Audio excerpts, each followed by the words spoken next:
Vamos abrir lá no Evangelho de Mateus, capítulo 9. Evangelho de Mateus, capítulo 9. A gente continua então, né? Alguns estudos aí sobre parábolas, né? E aqui no capítulo 9 tem uma curta parábola aqui, que Jesus usa de ilustração aqui. A gente às vezes mal para pensar que isso aqui é uma parábola, né? Mas é um discurso parabólico, digamos assim, ele utiliza da mesma linguagem, né? Então vamos ver um pouco sobre essa passagem aqui. Mateus, capítulo 9, do versículo 14 ao versículo 17. Amém? Todos encontraram? Então vamos ler o texto. Diz assim: Vieram depois os discípulos de João e lhe perguntaram: Por que jejuamos nós e os fariseus muitas vezes, e teus discípulos não jejuam? Respondeu-lhes Jesus: Podem acaso estar tristes os convidados para o casamento, enquanto o noivo está com eles? Dias virão, contudo, em que lhes será tirado o noivo, e nesses dias hão de jejuar. Ninguém põe remendo de pano novo em veste velha, porque o remendo tira parte da veste e fica maior a rotura. Nem se põe vinho novo em odres velhos. Do contrário, rompem-se os odres, derrama-se o vinho, e os odres se perdem. Mas põe-se vinho novo em odres novos, e ambos se conservam. Né? Então, vou falar nesse texto aqui, nós temos essa figura aqui, né? Essa mensagem parabólica aqui dos odres velhos e vinho novo, odres novos e vinho novo, né? Vamos pensar um pouco sobre isso, né? E o texto aqui, ele fala um pouco sobre o problema de um certo tradicionalismo. Tradicionalismo em que sentido, né? Quando que, no caso aqui, o judaísmo, né?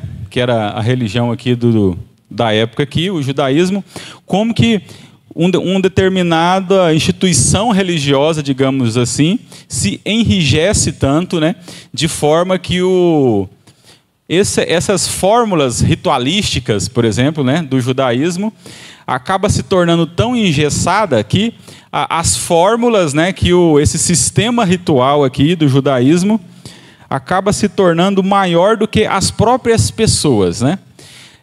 O grande problema desse certo tradicionalismo seria justamente isso, né? Quando as coisas, né? Quem era da época do pastor Davi Francisco, ele gostava de falar muito uma frasinha aqui, né? Pessoas, né, são mais importantes do que coisas, né?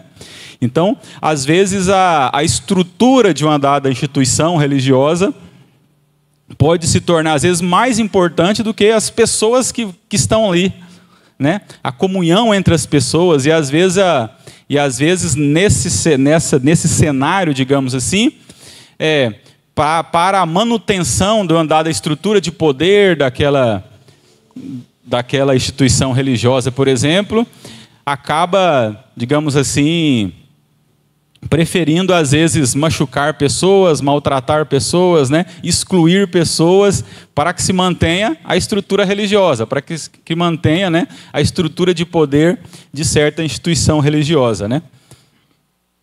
É quase que já ouviu falar aquela metáfora de vão-se os anéis e ficam os dedos, né? Esse tipo de tradicionalismo, ele inverte a coisa, né? Porque para ficar com o anel, deixa-se ir os dedos. Prefere o anel do que os dedos, digamos assim, né? Então vamos ver um pouco sobre isso aqui, né? O contexto desse texto que acabamos de ler, né? Jesus tinha acabado de chegar em Cafarnaum. Aqui no primeiro versículo aqui do capítulo 9, fala que Jesus então chegou em Cafarnaum. E fala aqui que Jesus chegou na própria cidade, né? Então alguns exegetas aqui vão dizer que provavelmente em algum momento ali a família de Jesus, ou só Jesus, passou a morar em Cafarnaum, né?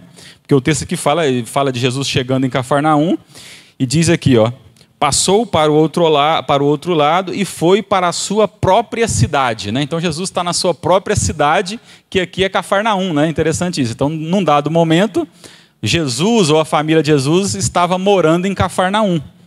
Ele geralmente era conhecido como Nazareno, mas aqui dá a cidade de Cafarnaum como cidade dele. E aqui tem uma série aqui de gente de pessoas aqui, de grupos, né, que questionam Jesus em relação a esse ritual do farisaísmo, do judaísmo, né? Então, num primeiro momento aqui, no início do capítulo 9, quando Jesus diz ali para o paralítico, os seus pecados estão perdoados, né? O texto diz ali que alguns dos discípulos, aqui não quer dizer que seria um dos 12, por exemplo, mas o grupo de discípulos de Jesus era um grupo maior, né? Não era só os 12, né? Os 12, digamos assim, que era o clero, né? Entre todos aqueles discípulos, Jesus escolheu ali alguns presbíteros e diáconos, digamos assim, né? Que eram os 12, né? Mas então, entre os discípulos, teve alguns que chegaram ali também a questionar Jesus, né? Como assim? Quem é esse que diz que acha que pode perdoar pecados? Então, começa questionamento para Jesus dos próprios discípulos, do grupo dos discípulos. Aí depois nós temos aqui, a partir do verso 9, aí fala que Jesus então resgata ali, chama para si e elege para si como um dos seus discípulos ali, justamente um dos principais, um dos 12, um publicano, que é o próprio Mateus, o que escreveu esse evangelho. Aqui tem a vocação de Mateus, né? Então Mateus é chamado para fazer parte aqui do grupo de Jesus.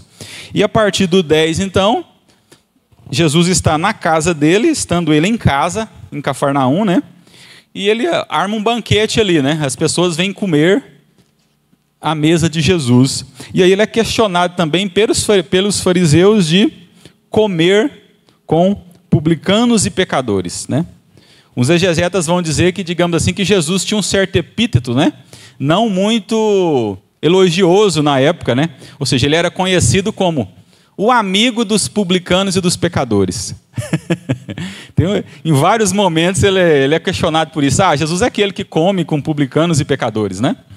Então os fariseus falam isso sobre Jesus, aquele que come, critica ele por ser aquele que come com publicanos e pecadores. E nesse contexto, então, essa parte é importante, né? Porque Jesus diz aí, no finalzinho aqui dessa parte, do versículo 12 em diante, mas Jesus, ouvindo, disse: os sãos não precisam de médico, e sim os doentes. Ide, porém, e aprendei o que significa: misericórdia quero e não holocaustos, pois não vim chamar justos, e sim pecadores ao arrependimento. Essa partezinha aqui é interessante, que é quando Jesus diz aqui: ide, porém, e aprendei o que significa. É uma certa ironia aqui do texto, que é bem interessante, né? É como se Jesus dissesse: vocês não conhecem as Sagradas Escrituras, vocês não dizem que são conhecedores, são sabedores das Sagradas Escrituras, então vão aprender com o profeta Isaías. E aqui tem uma citação do profeta Isaías, né? Quando ele diz lá: misericórdia quero e não holocaustos. É bem aquela questão, né, que eu falei para vocês, quando que uma dada tradição religiosa, nesse caso aqui, o farisaísmo ali, acaba se impondo sobre o que era a função dos próprios religiosos, que deveria ser o sacerdote, por exemplo, os sacerdotes lá no Antigo Testamento, qual que era a função deles, né? Eles eram mediadores entre o povo e Deus. Então a função deles era, na verdade, servir o povo.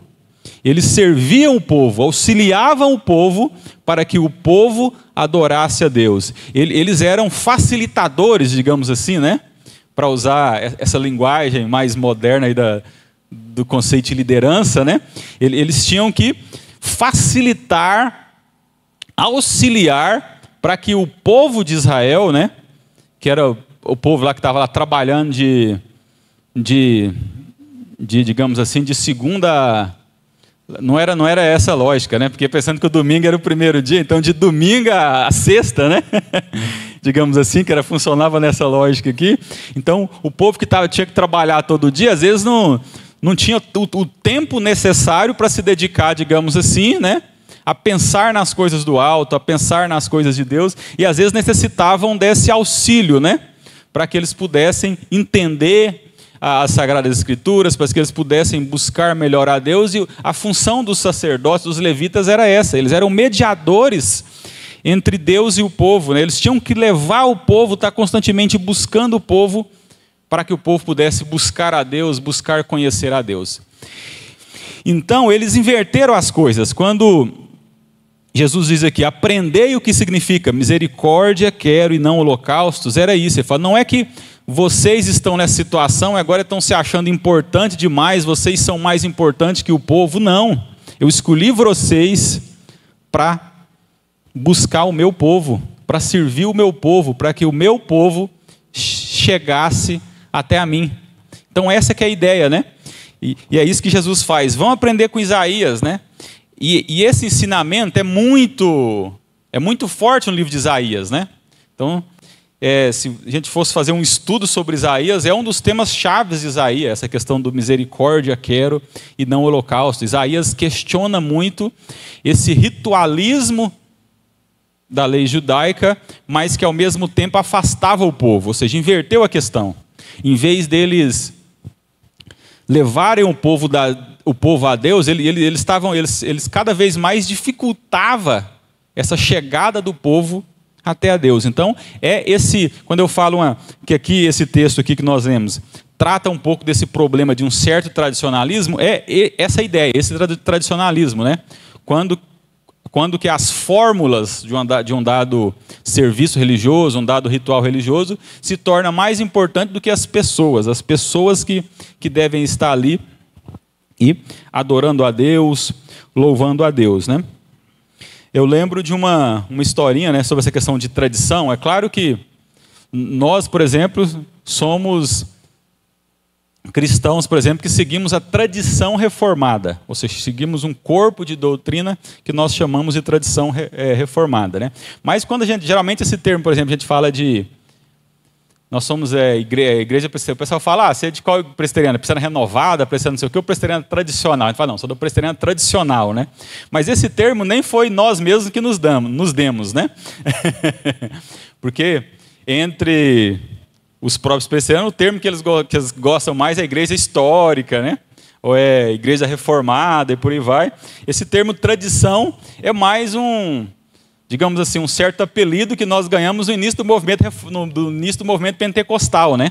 Que na verdade é um termo quase pejorativo, utilizado dos pentecostais em relação a nós, né? Porque fazia uma certa comparação entre nós e os católicos, né? Nos colocando mais ou menos como uma igreja evangélica, mas que é mais parecida com a igreja católica. Essa que era a ideia no início dessa conversa, né? Porque a igreja católica, né, no seu corpo de doutrina tem essa questão da tradição, né? Então, a igreja católica fala que, digamos assim, nós sabemos que a nossa regra de fé e prática é as escrituras. Na igreja católica é as escrituras e a tradição, né? A tradição que é o conjunto, digamos assim, de interpretações da Bíblia que teve nos vários concílios, concílios de Niceia, concílio de Trento e não sei o quê, e mais as bulas papais, né, digamos assim, que seriam a tradição. Mas então, o perigo da tradição, né, eu lembro de uma historinha do pastor Joyer, né, quando ele foi professor no seminário, que ele falando sobre isso, ele disse que ele entende tradição, quando a tradição é engessada, obviamente, né, que é a seguinte história que ele conta para explicar a tradição, né? Que ele diz o seguinte: uma mulher acabou de casar, né? Uma mulher acabou de casar, e aí o marido dela comprou um peixe para fazer ele no domingo. Aí ela lembrava de um peixe que a mãe dela fazia, né? E ela liga para a mãe dela para falar. Não, melhor dizendo. Aí ela faz o peixe, mas ela corta a cabeça do peixe, né? Corta o rabo do peixe e assa o peixe ali no forno, só aquela metade, só a parte do meio ali, que é a parte que tem a carne, né? A parte do meio ali do peixe, sem a cabeça e sem o rabo. Aí o marido dela acha estranho aquilo, né? E pergunta, mas por quê? Por que você assou o peixe sem a cabeça e sem o rabo? Ela, nossa, não sei. A minha mãe sempre fazia assim, vou perguntar para ela. Aí ela liga para a mãe dela. Aí a mãe dela para pensar, fala, também não sei, a sua avó sempre fazia assim, vou perguntar para ela. E aí liga para outra, ela fala, até hoje vocês fazem assim, é porque na minha época, era um fogãozinho de lenha pequeno, não cabia o peixe inteiro. Então a gente cortava para poder caber dentro do forno, né? Então, assim, o tradicionalismo às vezes é isso, é aquela coisa que você faz por mero mecânica ali, por mérito do hábito, sem saber o porquê. O perigo da tradição é isso. Quando você faz uma coisa, está sempre fazendo, mas você não sabe o motivo, você não sabe por que você faz. Ou seja, não há sentido naquilo. Você só faz por repetição, por repetição. Então, sempre fez assim, então eu faço assim. Não é? Então, essa que é o perigo da tradição. E é isso que virou ali a questão do judaísmo. E aí o problema disso, desse misericórdia quer e não holocaustos, é quando essa tradição se torna mais importante do que as pessoas que deveriam estar no templo, que deveriam estar adorando a Deus, que deveriam estar buscando a Deus.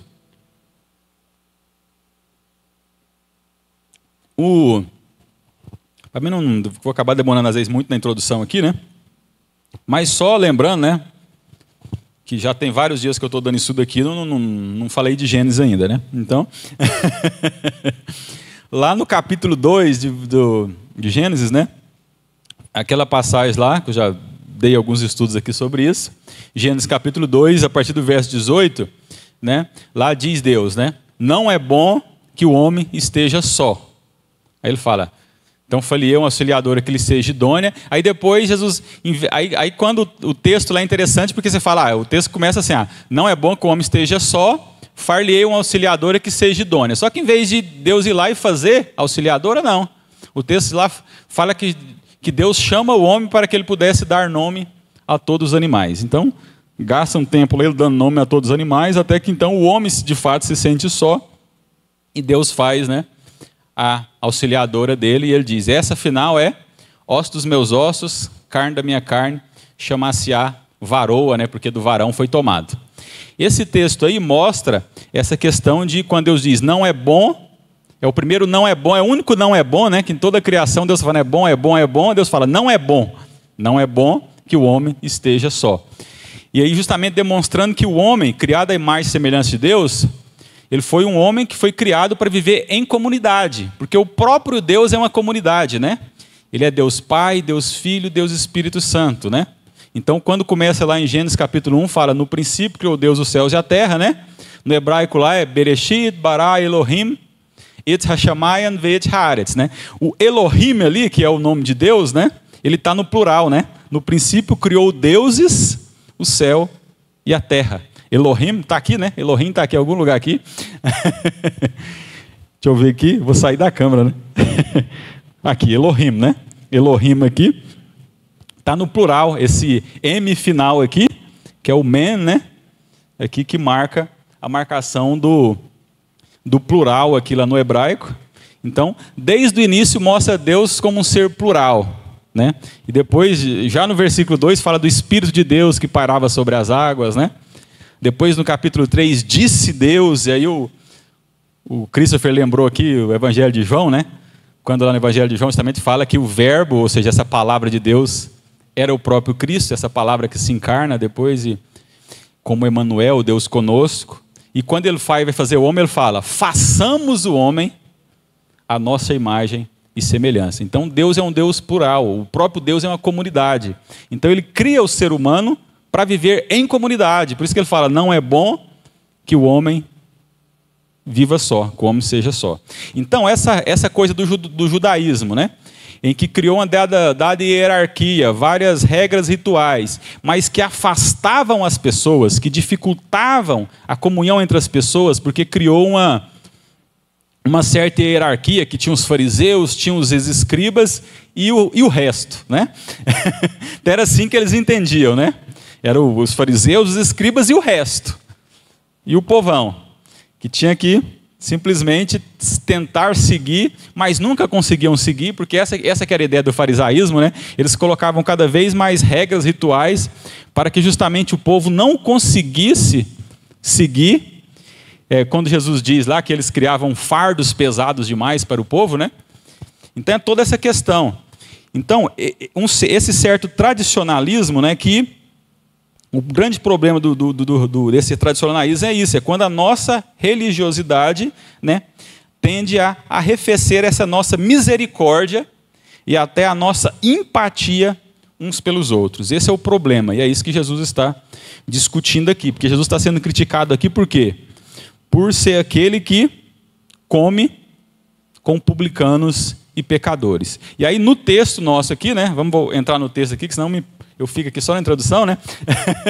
Entrando no texto aqui, nós chegamos num dado momento que os próprios discípulos de João Batista vêm questionar Jesus, né? No versículo, aqui a partir do versículo 14, do capítulo 9, diz aí, ó, vieram depois os discípulos de João, ou seja, depois dos fariseus vêm também os discípulos de João Batista. E diz aqui, ó, e lhe perguntaram, por que jejuamos nós e os fariseus, muitas vezes, e teus discípulos não jejuam? Então, os próprios discípulos de João Batista vêm questionar Jesus de que Jesus também cumprisse essas regras rituais e tal do judaísmo, que até os discípulos de João Batista seguiam, né? Sobre essa questão de João Batista, né? Tem uma tese interessante do pastor Ariovaldo Ramos, né? Vocês que, para quem me conhece há mais tempo, sabe que vez ou outra eu sempre cito ele aqui, né? Ele tem uma tese interessante sobre João Batista, né? Que ele fala que, por exemplo, João Batista era o verdadeiro sumo sacerdote, né, da época de Jesus, o sumo sacerdote escolhido por Deus, né? Por quê? Porque essa questão do sacerdócio ali tinha virado um jogo político, né? Então, por exemplo, na época de Jesus existia 2 sumos sacerdotes, o que não fazia parte da lógica da lei, né? Era um sumo sacerdote por ano, escolhido todo ano. Na época de Jesus havia 2, né? Anás e Caifás, né? O Júnior aí que tá sempre assistindo lá a novela da Record, né, Júnior? Tem lá o personagem, tem lá esses personagens lá na novela, lá, o Anás e Caifás, lá na época de Jesus, né? E quem que era Anás e Caifás, né? Era o sogro e o genro, né? Então não só havia mais sumo sacerdote do que era permitido por lei, como já estava um nepotismo, né? O sogro colocou o genro lá para ser o próximo sumo sacerdote, e aí funcionava que um jogo político ali dentro da própria família ali, essa questão dos sumos sacerdotes, né? Então já tinha descambado essa questão lá, né? Digamos assim, né? E aí na época de Jesus o que acontece? Lembrando que o pai de João Batista era sumo sacerdote, né? Lembrando que quando ele recebe a visão lá, o pai de João Batista, que ele fica, né? E depois ele fica mudo, não consegue falar, ele tem que escrever lá o nome, né? Ele tinha entrado lá no santo lá, né? Para fazer algum sacrifício e tal. Então, o pai de João Batista era sacerdote, né? E João Batista vem e ele cumpre todas as regras, segundo era o sacerdote do Antigo Testamento, né? Que o sacerdote tinha que comer, ele não comia a mesma comida que todo mundo, ele comia comida diferente. E João Batista se alimentava lá no deserto de mel silvestre e gafanhoto, né? Então ele tinha uma comida especial, assim como o sacerdote tinha. Ele também se vestia com a veste especial, né? Porque ele se vestia, digamos assim, maltrapilho, né? Diferente dos outros sacerdotes ali, mas ele também vestiu uma veste diferenciada. E ele foi ali para o deserto, para um lugar isolado, né? Então ele tem essa tese que João Batista era ali, ele cumpria essa função, né? E que ele foi o último sumo sacerdote antes de Cristo. Então tem toda essa linha do Antigo Testamento, os vários sumos sacerdotes que vão substituindo uns aos outros. Na época de Jesus esse negócio tinha descambado, não estava funcionando direito. Então o próprio Deus chama João Batista. João Batista não é só profeta, como ele foi também o último sumo sacerdote, segundo a lei do Antigo Testamento. Então, essa questão do jejum que João Batista seguia, fazia parte dessa questão também do sumo sacerdote, né? Do sacerdócio ali, que tinha que cumprir todas umas certas regras ali. O que os discípulos de João Batista aqui, num determinado momento, não tinham entendido muito bem essa questão. Então eles seguiam toda uma regra de jejuns e tal, que também os discípulos de João Batista, assim como os fariseus faziam. Mas o que Jesus fala aqui sobre o jejum, isso também fica muito claro lá no Sermão do Monte, né, quando ele fala sobre jejum, que lá também ele critica as regras rituais do jejum, lá do farisaísmo, né? Ele diz aqui, ó, respondeu-lhe Jesus, podem acaso estar tristes os convidados para o casamento, enquanto o noivo está com eles? Dias virão, contudo, em que lhes será tirado o noivo, e nesses dias hão de jejuar. Então Jesus traz uma regra diferenciada, né? No farisaísmo, o jejum fazia parte dessas regras rituais, como que, digamos assim, um passo a passo para ser mais santo, né? Lembra que na internet o pessoal brinca com aqueles títulos de livro americanos, né, dos Estados Unidos, há 5 passos para não sei o quê, 5 passos para não sei aquilo outro, aquela coisa tudo mastigadinha e tal, né, que é muito comum dos Estados Unidos e tal. Então o jejum fazia um pouco parte dessa lógica, né? Então faça tantos jejum por ano, cumpra todos os sábados dessa forma. Então era uma regra, um passo a passo de como ser mais santo, como ser o crentão, digamos assim, né? Então tinha uma finalidade específica o jejum ali, que Jesus condena. Jesus diz aqui que o jejum era expressão de uma tristeza real, né? O exemplo disso no Antigo Testamento é lá o jejum do rei Davi. Vocês lembram do jejum do rei Davi, né? Logo após ele saber que a Batseba estava grávida, né? E depois o fruto de adultério e tudo mais e tal, o profeta Natan, depois que vem lá e fala e traz a notícia de Deus para ele, fala: o seu filho não vai viver, né? O seu filho vai morrer. E ele então se veste de pano de saco, e cinza e jejum. Era todo aquele ritual que era uma expressão de uma angústia, uma tristeza realmente muito profunda. Esse era o sentido do jejum, né? Que Jesus coloca aqui. Então o jejum é uma forma de lidar com uma angústia específica, em que por estar tão angustiado, tão agoniado, você se volta de forma mais, digamos assim, mais contundente para Deus, né? Querendo demonstrar para Deus essa sua tristeza e buscando dele, buscando dele, falando: Deus, como diz o povo, é só Jesus na causa, né? É só você que pode cuidar é só Deus que pode realmente resolver a minha questão, é só em Deus que eu confio, a minha única esperança está em Deus, por isso eu me volto completamente a Deus para lidar com esse meu problema. É isso que sobra do jejum, do jejum do Antigo Testamento para a ideia do jejum do Novo Testamento, né? Jejum não é um ritual para, digamos assim, para eu demonstrar publicamente que eu sou um cara muito religioso, eu sou, né, um cara muito bom, por isso eu consigo fazer tantos jejum aí, né? Como algumas igrejas, uns tempo atrás, estavam fazendo uns jejum aí, que tinha gente que estava urinando sangue, né? Um negócio assim, que eu vi umas histórias assim, de uns jejuns loucos que o pessoal estava fazendo e tal. Então é sempre bom lembrar do que Jesus citou aqui em Isaías, né? Misericórdia quero e não holocaustos, né? Como diz lá o apóstolo Paulo também em 1 Coríntios 13, né? Absolutamente nada, eu posso fazer qualquer sacrifício que for, né? Se não tiver amor, de nada serei. E é isso que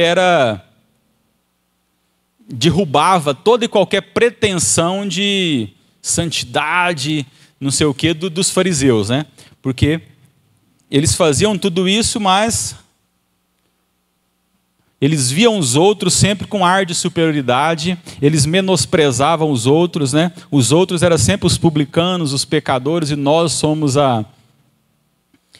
digamos assim, o verdadeiro Israel de Deus, o verdadeiro povo de Deus, e eles não são nada. Então esse próprio sentimento dos fariseus, né, fazia cair por terra toda tentativa deles de agradar a Deus, por causa daquela questão que eu falei, né? Fomos criados à imagem e semelhança de Deus como para viver em comunidade, para aprendermos uns com os outros, para auxiliarmos uns aos outros, para servir uns aos outros. Então, toda religiosidade, alguém que é muito religioso, vai em todos os cultos, faz vigília, jejum, não sei o que e tal, mas não ama as pessoas, é como diz o apóstolo Paulo, né? Como lá o sino que toca e não sai nota musical nenhuma.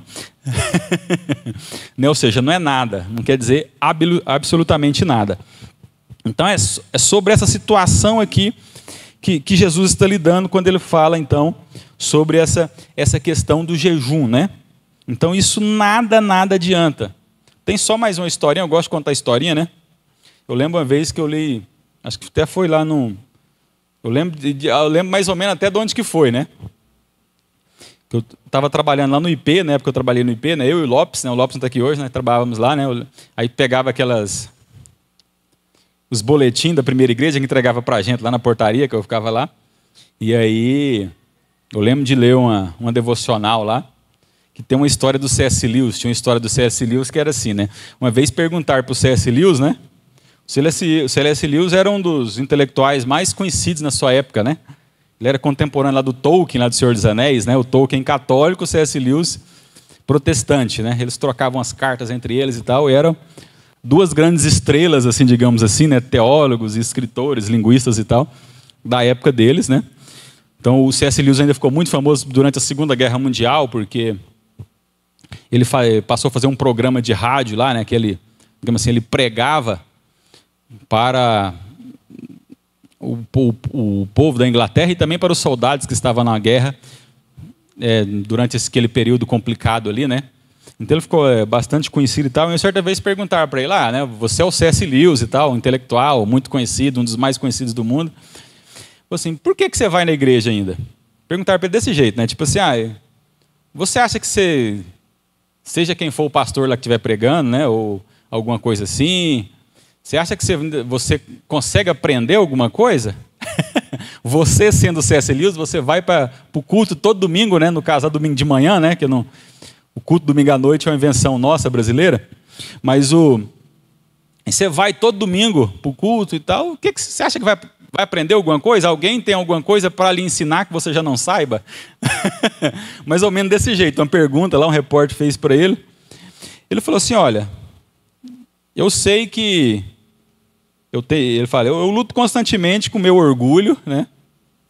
Então, muitas vezes, de fato, eu chego lá na igreja e, às vezes, eu ouço lá, digamos assim, um estudo, uma mensagem. E, de fato, né, em vários momentos eu penso assim também. Eu falo, nossa, não tem nada que falou ali que eu não saiba, né? Ele falou assim, mas, ao mesmo tempo, eu tenho a convicção de que se tem algum lugar em que eu possa aprender alguma coisa de Deus, é lá na igreja com os meus irmãos em Cristo. Porque, às vezes, não é nem na mensagem, né? Às vezes não é nem no estudo, mas é na convivência, na comunhão. É claro que a mensagem é o lugar mais propício para aprender, né? Mas é na comunhão com os irmãos ali, pode ser ali alguém que está ali cuidando da zeladoria da igreja. Não importa, pode ser qualquer pessoa. Se faz parte do corpo de Cristo, e ao estar em comunhão com Ele, é a oportunidade que eu tenho de aprender. É com essas pessoas, por mais simples que sejam, é elas que podem me ensinar alguma coisa a respeito de Deus. Não é? Então é isso que os fariseus não tinham aprendido, né? Eles faziam parte do povo de Deus. Então eles tinham que buscar cada vez mais comunhão com esse povo. Porque é como eu já falei aqui uma vez, né? A imagem de Deus em nós, a ideia de que fomos criados à imagem e semelhança de Deus. Deus é algo muito grandioso, né? Então, assim, essa imagem de Deus não cabe em mim completamente. Não é que eu tenho toda a plenitude da imagem de Deus em mim. A imagem de Deus está presente em toda a humanidade, né? Então, em cada indivíduo, que desde lá de Adão e Eva, né? Até o último ser humano que vai nascer, antes da segunda vinda de Deus, cada um desses seres humanos tem algo dessa imagem de Deus nele que é única, né? Ou seja, porque essa imagem de Deus é algo tão grandioso que precisou de toda a humanidade, de toda a história da humanidade para que essa imagem de Deus fosse expressada, né? Então, é em contato com cada um desses irmãos, não só os irmãos, né? Porque os teólogos, durante toda a Idade Média, discutiu isso, né? E sempre se falava isso, que a imagem semelhante de Deus não é, nem o pecado foi capaz de corrompê-la completamente, né? Santo Agostinho falava sobre isso, né? Quando ele falava que essa questão de que tudo de ruim que eu faço, não é? É porque a minha natureza é pecaminosa. Mas aquilo que eu faço de bom, mesmo que eu seja o mais depravado dos homens, e Agostinho entendia disso, né? Porque num determinado período da vida dele, ele foi um desses mais depravados dos homens, né? Como ele fala, lá nas Confissões, né? Ele fala, mesmo que eu seja o mais depravado dos homens, quando eu componho lá uma harmonia de uma música lá, não sei o que e tal, eu consigo fazer isso por causa da imagem e semelhança de Deus em mim, que faz com que eu seja um ser criativo, um ser inteligente, e consiga produzir, né, e tal. Então, os reformadores entendiam isso, né? Tudo de bom que a humanidade consegue criar é porque ela foi criada à imagem e semelhança de Deus, né? Só para vocês terem uma ideia, aquele hino, né? Castelo forte é o nosso Deus.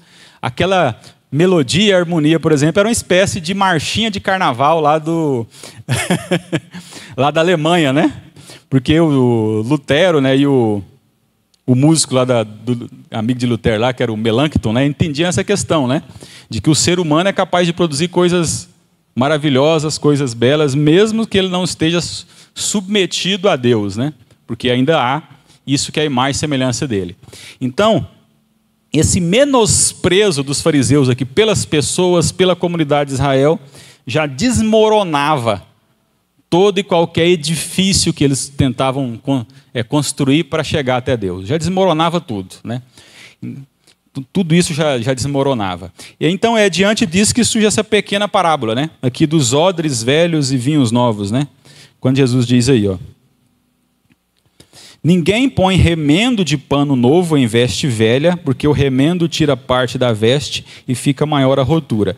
Nem se põe vinho novo em odres velhos. Do contrário, rompem-se os odres, derrama-se o vinho, e os odres se perdem.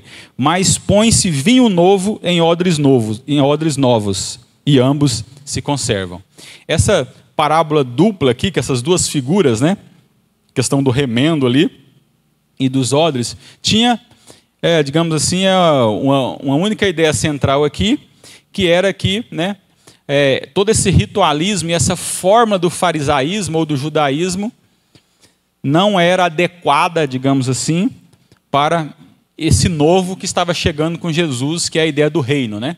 Sempre lembrando o que eu falei para vocês aqui, né, que as parábolas, elas têm um único grande tema, que é o reino, né? Então, cada parábola fala uma coisa ou outra sobre a questão do reino. Então, o que Jesus está dizendo é isso. Tem essas formas de vocês, de tantos e tantos jejum, e tal coisa, tal e tal regra, tal e tal legalismo, digamos assim.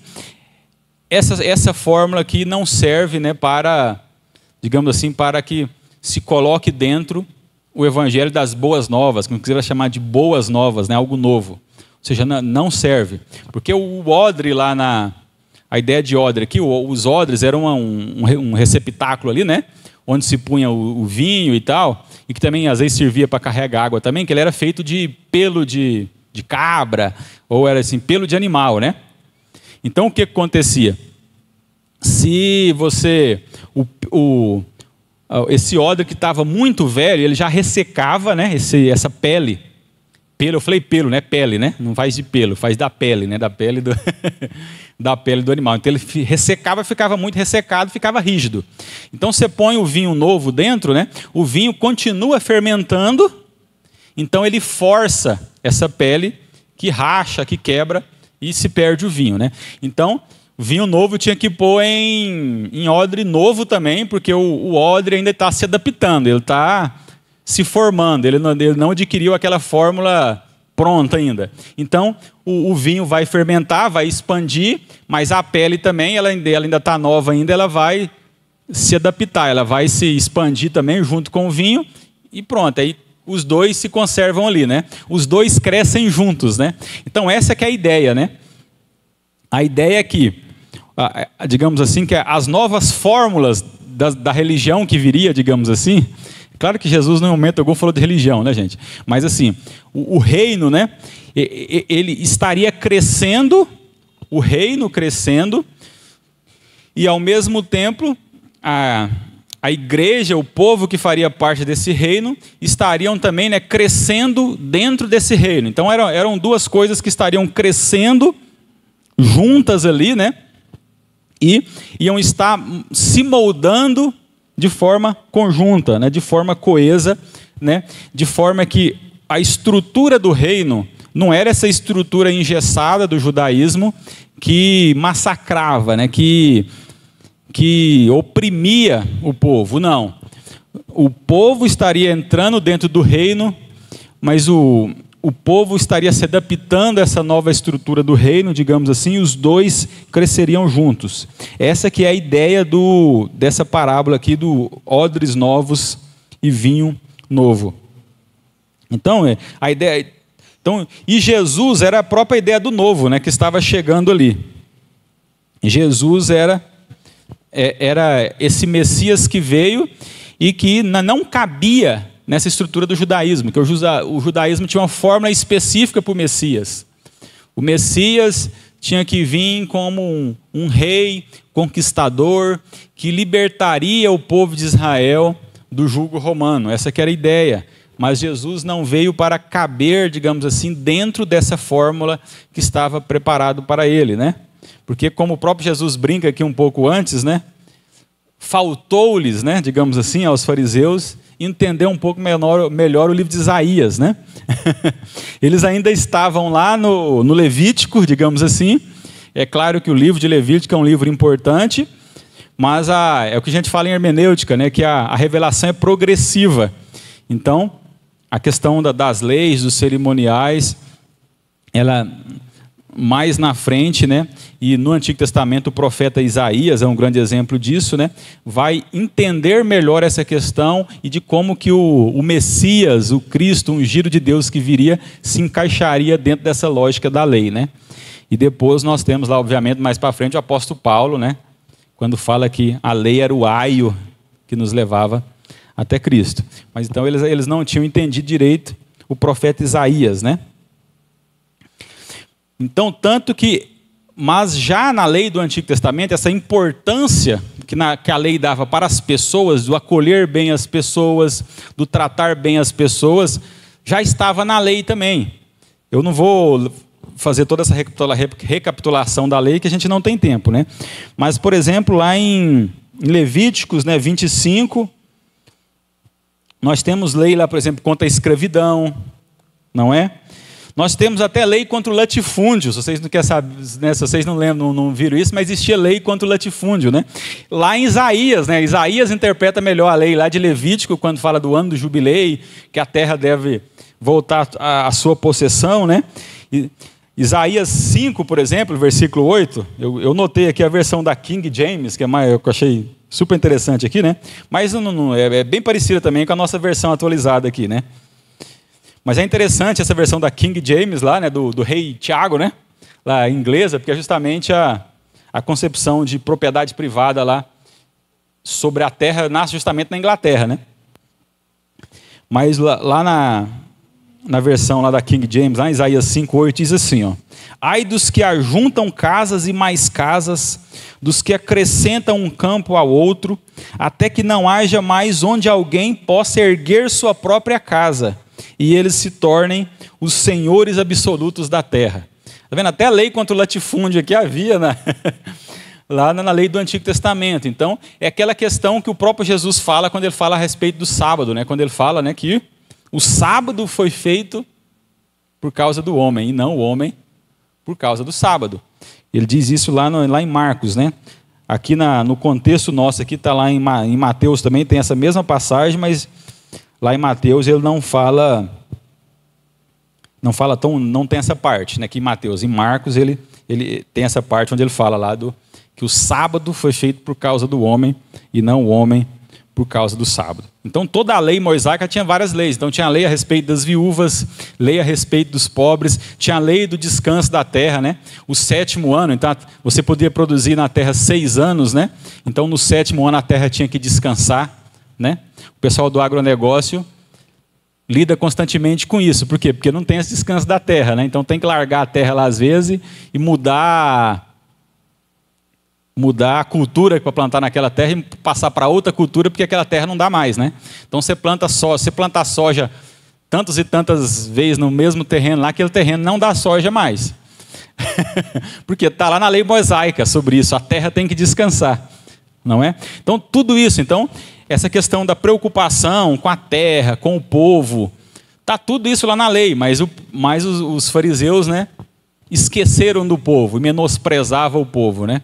Então Moisés, muito antes, né, essas leis de direitos dos, como se diz, o povo brinca lá, dos frascos e dos comprimidos, né, melhor, dos fracos e dos oprimidos, né, que na nossa modernidade, geralmente o pessoal coloca lá a partir da Revolução Francesa, né? A Revolução Francesa ocorreu a queda da Bastilha em 1789, né? Então, que seria que dá início a essas questões, a luta pelos direitos e tal. Lá, a partir da Revolução Francesa, em que questiona e tal a questão de que os monarcas, os reis, tinham um direito vitalício, direito divino e tal, sobre tudo, e eles decidiam o que pegar e o que sobrava era do povo, né?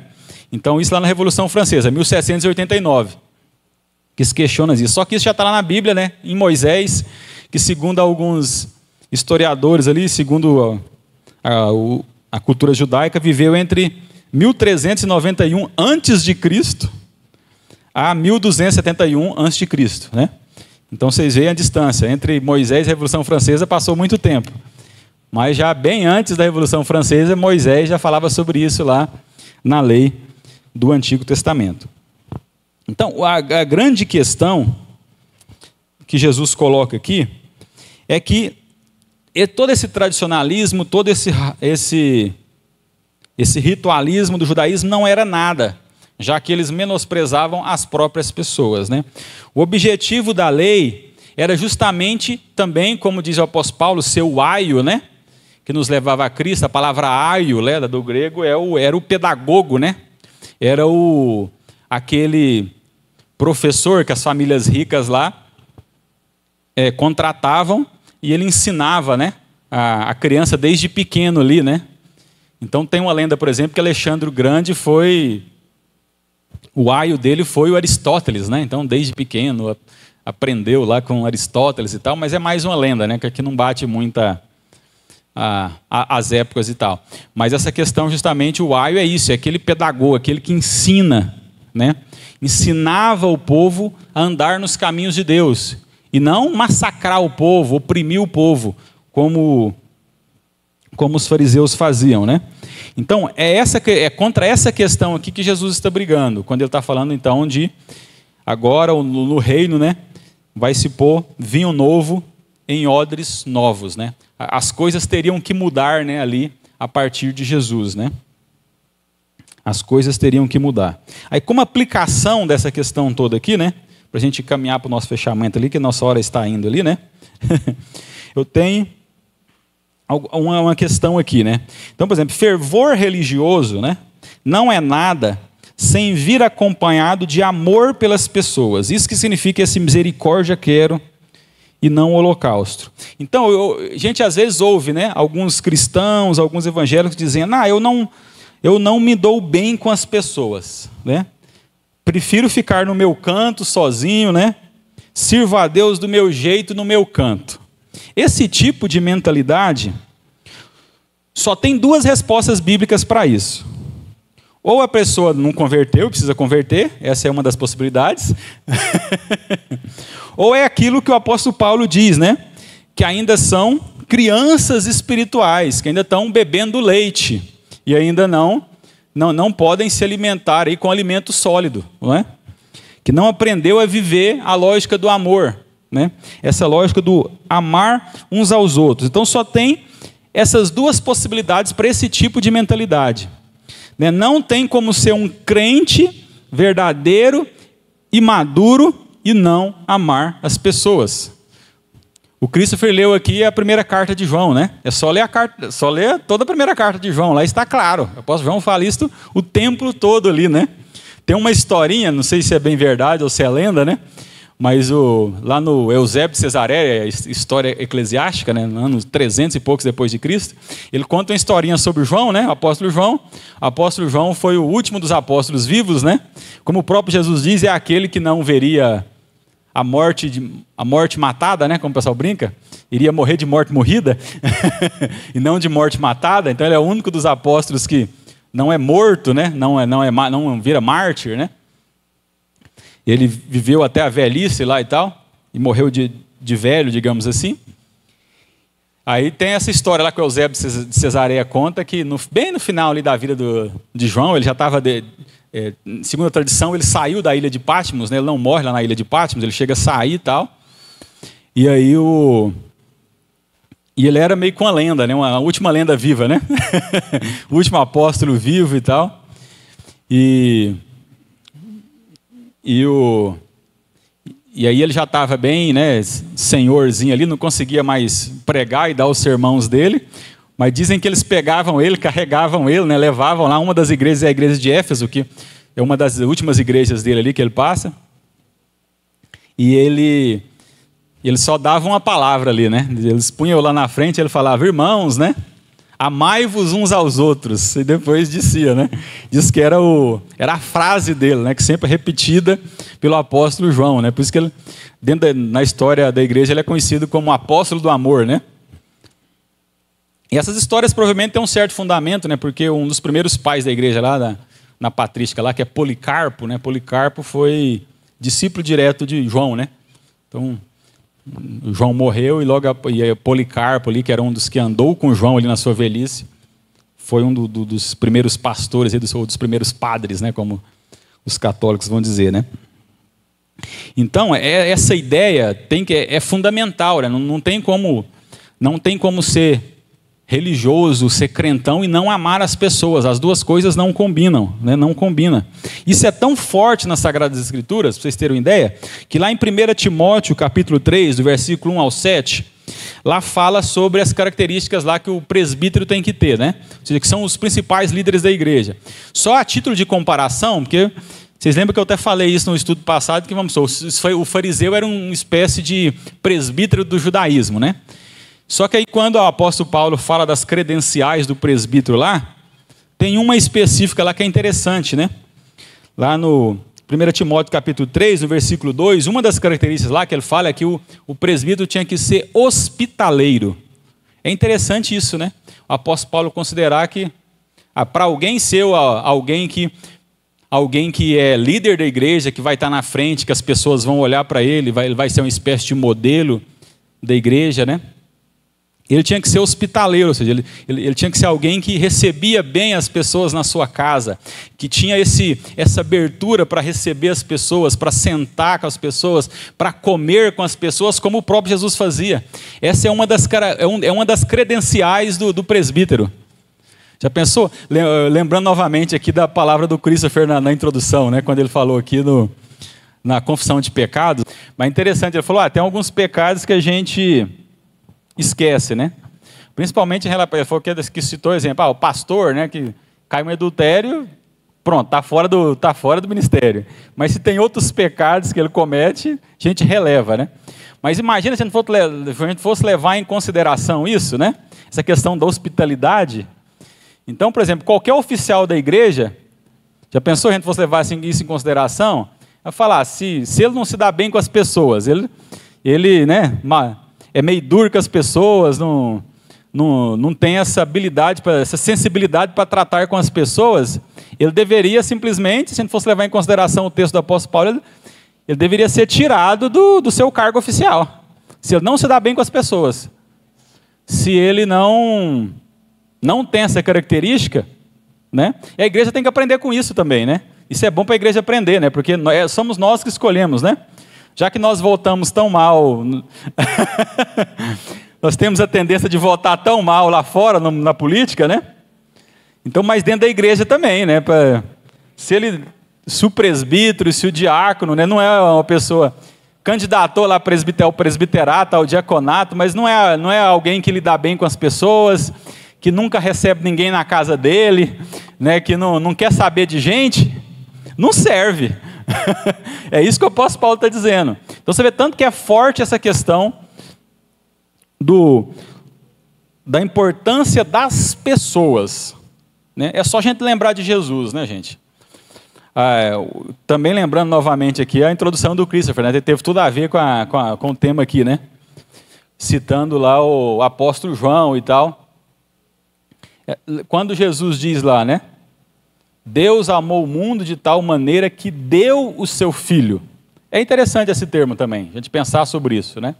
A gente geralmente pensa na questão de que Cristo morreu pelos nossos pecados. Então, Deus demonstra seu amor com Cristo morrendo no meu e no seu lugar. Não é só isso. O texto lá diz que Deus deu o seu Filho. Deus entregou o seu Filho para nós. Isso é mais forte ainda, né? Porque lá em 1 Pedro, capítulo 1, versículo 20, né, fala lá, né? O sangue de Cristo, conhecido com efeito antes da fundação do mundo. Então, Cristo poderia simplesmente ter morrido e derramado o seu sangue na eternidade. junto com Deus Pai e Deus Espírito Santo, como o apóstolo Pedro fala que isso já estava valendo na eternidade. Só que não foi só isso, né? Deus provou o seu amor entregando o seu Filho a nós. E Ele andou conosco, né? Ele foi lá e passou todo aquele perrengue lá no deserto lá, passou fome, passou sede, como milhares de pessoas aí no mundo, né? Passa fome e passa sede. Cristo também passou, Cristo conheceu essa dor, né? Ele andou ali, né? Com os discípulos ali debaixo de sol quente, debaixo de chuva, pegou tempestade no mar, né? Ele andou com essas pessoas. Então, ele viveu uma vida com a humanidade, não é? Ele viveu 33 anos, né, digamos assim, com a humanidade. Conheceu todos os, digamos assim, os prazeres e os dissabores dessa nossa vida humana, né? Então, ele viveu aqui conosco, né? Essa que é a ideia da própria encarnação. Ele se encarnou porque, não só para morrer no nosso lugar, mas ele viveu como um ser humano. Por isso ele conhece todas as nossas fraquezas. Ele conhece todas as nossas dificuldades. Porque ele viveu como qualquer ser humano viveu aqui. Então por isso que líderes como os fariseus aqui não poderiam se abster disso, né? De não ser do povo, de não estar com o povo, de não estar em comunhão com o próprio povo. Já que o principal de todos os, digamos assim, né? O sumo sacerdote perfeito, o sumo sacerdote por toda a eternidade, aquele que jamais precisa ser substituído como sumo sacerdote, ele andou com o povo. Ele comeu com o povo, ele comeu com os publicanos, ele comeu com os pecadores, né? E ele sofreu todas as mazelas que o ser humano sofre. Então ele tem essa empatia, não só por olhar para o outro e tentar se colocar no lugar do outro, mas ele de fato se colocou no lugar de todos nós, a ponto de, né, no último momento se colocar também no nosso lugar ali na cruz, né, recebendo todo o peso da eternidade, do afastamento de Deus pela eternidade, todo o preço do nosso pecado ali no nosso lugar. Amém? Então que possamos aprender com Jesus, como diz o próprio Jesus disse para os fariseus, né? Então que tenhamos cuidado, que pensemos nisso que Jesus disse aqui, né?